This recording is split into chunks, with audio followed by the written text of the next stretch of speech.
घोटकी में दोहरे कत्ल में मुलविस मरकजी मुलजिम को बाड़ो पुलिस ने असलहे समेत गिरफ्तार कर लिया है। पुलिस के मुताबिक मुलजिम अब्दुल सत्तार ने चंद रोज कबल बहन और बहनोई को कत्ल किया था।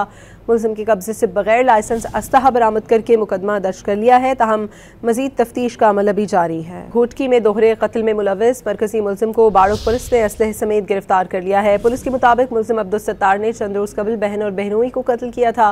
मुलजिम के कब्जे से बगैर लाइसेंस असलहा बरामद करके मुकदमा दर्ज कर लिया है, ताहम मजीद तफ्तीश का अमल अभी जारी है। घोटकी में दोहरे कत्ल में मुलविस मरकजी मुलजिम को बाड़ो पुलिस ने असलहे समेत गिरफ्तार कर लिया है। पुलिस के मुताबिक मुलजिम अब्दुल सत्तार ने चंद रोज कबल बहन और बहनोई को कत्ल किया था।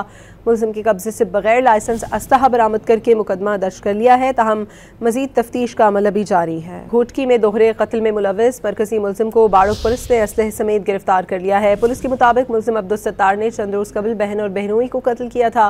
मुलजिम के कब्जे से बगैर लाइसेंस असलहा बरामद करके मुकदमा दर्ज कर लिया है, ताहम मजीद तफ्तीश का अमल अभी जारी है।